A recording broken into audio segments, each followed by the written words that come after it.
Everybody loves a starry sky, and I get to live out. I live out in the country, and I get to see beautiful stars all the time.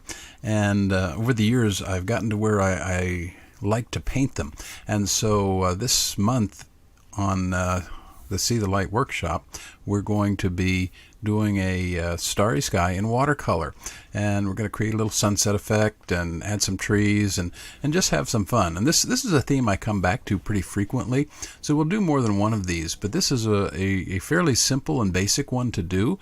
It's a good for a beginner level, so it doesn't require a lot of supplies. So we're going to get into how to do a watercolor Starscape, and so get out your supplies and let's have some fun.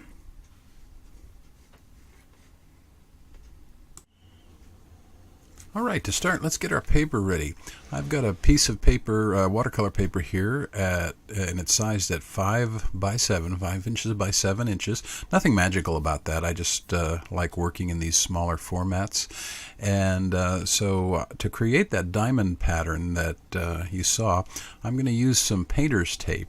And I'm going to tape off the areas I don't want the watercolors to hit, and that way I can be sure to get exactly the pattern I want. So what I'm doing now is just measuring off on the tops and the sides, top, bottom, and side, and it's going to be 2.5 inches across on the top and 3.5 inches across on the sides. And once I get the measuring done, then I'll start putting the painter's tape on. Now, while I'm doing that, just a word about watercolors and watercolor paper. If you want your watercolors to look their best, I recommend getting good paper. You can skimp a little bit on the paints themselves, but the paper will make all the difference in the world in terms of your results. So now it can be a little bit on the expensive side, but you'll find that it's worth it. What I'm using here is something called Arches 300-pound cold press paper. It's very heavy, and that's why I don't have to stretch it or tape it down to a piece of wood or anything. It's strong enough to hold the water without buckling, and that I really like that. So I will put in the page that this video is attached to the address where you can get some of this. But I'm going to speed things up a little bit because I'm going to use some 2-inch painter's tape. I'm going to make sure the corners are all covered, and make this. I'm going to accelerate a bit, and we'll finish up the tape process. Get on with our paint.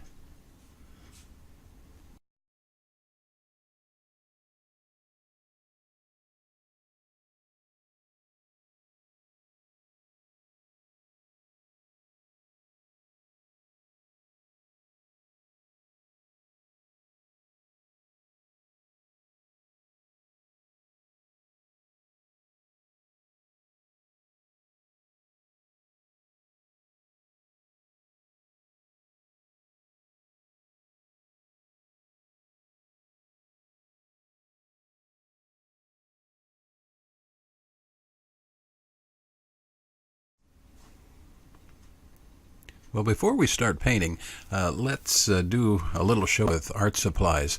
I've got a whole bunch of different watercolors here, and we'll kind of talk a little bit about each. These are tube watercolors. They tend to be a little bit more expensive, and so I'm not going to use those this time. This is a pan set, which I believe is Winsor Newton, and I like those, but I'm not going to use those today either. I like to collect different kinds of watercolors just because each are different. That's De La Rowney, and a little set there. And let's see, what else do we have here? We've got some, I forget the name of this set. It's, well, you'd think I'd know because I've got it right there. There it is, Koi watercolors. These are Yarka, and it's a nice little 8-pan set. And none of these pan sets are particularly expensive. They're a little bit more than the basic school supply. This is Crayola. This is your basic school supply type watercolor, and colors are actually pretty decent on that. And then here's a set of Prang, and those are nice too. Again, your watercolors, again, obviously the more money you spend, the better they're going to be. But you can do a nice painting with whatever you have. So I've got the Prang there, and I'm bringing in the Yarka.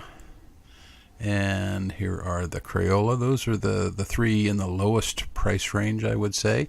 And I'm going to kind of go in the middle here, and I'm going to stick with the Yarka. I will provide a link where you can get those. They're not particularly expensive. They're about between $5 and $10 for that 8-pan set. So that's what I'm going to use for this painting, because I want to stick with a limited palette and just a few colors. So I've got my paper ready. I've got my paints, and we're just about ready to start. But I do need to get a couple more things in here before we start painting. So let's look at those. Well, here are the rest of the supplies. A large brush. This is a 3-inch brush that I'm just going to use to wet the paper. This is a large round brush with a nice tapered tip there, and that's going to be what I'm going to create my background painting with. I like it because I can apply the paint quickly. You'll have to move pretty quickly in this part of the process. So that's really all the brushes you need for at least step 1 or lesson 1. You also need water. Obviously, these are watercolors, so we need water. I have two. I have a glass gallon jar, and I have a milk container that I've just cut the top off. Milk container is what I use for my dirty water. That's where I rinse my brushes out. I use the big glass container for clean water. The more water you have, the less quickly it gets dirty, so that's just the reason I use the big ones. And then something else very, very important is something to blot on, to blot your brushes out, dry them out. I use baby wipes, dried baby wipes. They're wonderful, they're absorbent, and they hold together. You can also use paper towels. I've seen people use just a whole roll of paper towels squashed down. Anything that will help absorb. So let's move on. I'm going to start by wetting some of my pans. I've got a syringe here. You can use a dropper or whatever, but I just want to put a little water in each of the pans that I'm going to be using. So that's red, orange, yellow, blue, and purple. And the reason is, again, for this painting, I want the colors to be very rich, or at least for this background, I want the colors to be very rich, and I'm going to be working really quickly, so I want them already kind of pre-wet so that I don't have to waste time wetting them in between colors. So now I'm just going to lay in some clear water and get my paper wet. It's important that you don't want the paper dripping wet. You want it to be glistening on top. And so I'm just going over mostly right now and blotting. And if you look, you can see kind of in the light reflection, it's glistening. I'm going to take a little bit more off, but it's pretty much where I want it.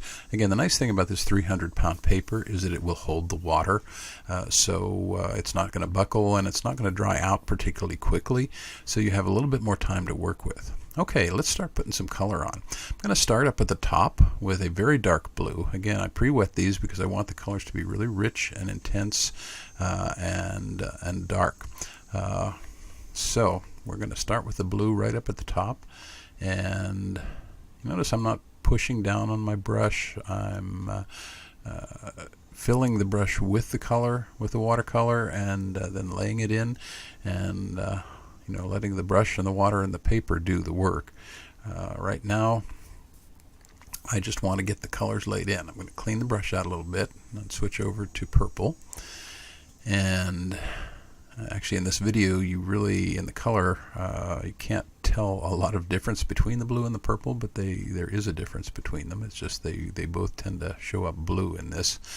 But I always go from a very dark blue to a purple to a red to an orange and then to a yellow, and that gives me a nice kind of a sunset look. So I've got those two colors in. Let's blot the paper, rinse the brush out, blot it dry again, and then let's add in some of that nice intense red there. Don't worry too much if a little of the blue splashes in, because we're gonna kind of want a mixture there anyway. So just let that come in. Again, I'm cleaning the brush out now and going to orange. Again, see, we're working fast. This isn't accelerated. I haven't speeded the video up. This is real time. This is how quickly I'm working. I want to get those colors in there before the paper starts to dry, so that we can blend them. And again, that's again one of the reasons I like to use the 300-pound paper, because it gives me that extra time that with a thinner paper or a less expensive watercolor paper I'm not going to have. So I've got the yellow in now. We're going to do a few touch-ups, but before that, I've got some water that, well, I guess I'm ahead of myself here. I'm going to do some touch-ups first and kind of blend there now. Okay, there it is. I've got some water that is just kind of pooling, and I'm going to just use a corner of a baby wipe and take that out. I'm not going to blot it off as much as I am going to just put the baby wipe there and let it soak out. And now I'm going to rotate again to get those colors to blend naturally, and just kind of tilt it in different directions so that there's not a particular pattern of it going in one direction or another. And now we're going to again blot. I'm using a dry brush here, not totally dry, but I didn't add water to it, and I'm just going to kind of mix those colors by hand to intensify the purple feel a little bit. And again, want to rinse the brush out and blot it dry. Going to get some clean water again. Okay, make sure it's clean. And now trying to decide what color do I want to add. Well, let's go back in with the red. I'm going to add a little bit more red near the top there, and I'm going to tap some of it into that blue because I want to create more of a purple look, intensify that purple. So we just put a little red in there. Now, if you want to be creative, you can make those almost look like cloud tops, but for this particular painting we're not. I'm going to do cloud tops in the orange and the yellow in a bit. But for now I just want to more than anything get the red and the blue to mix again. Let's blot a little more of that water out, or soak a little bit more of that excess water out, so that we don't get color that we don't want running down into the yellow.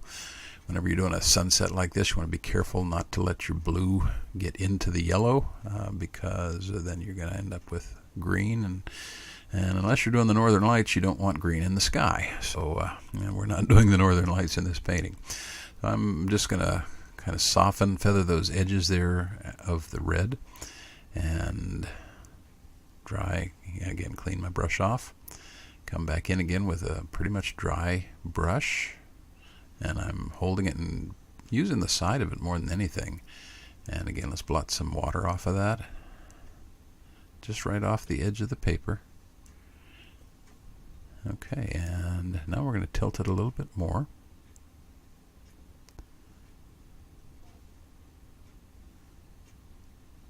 I'm going to hold it so that that red goes up into the purple. Okay. And I believe we're done. And once it's dry, that's what it looks like. So we've got our background ready, and next week we're going to take it a step further, and we're going to turn that orange area into some clouds and cloud tops. So check back next week, and we'll go to the next stage of this painting. Thanks for watching, and I hope you'll have fun with this.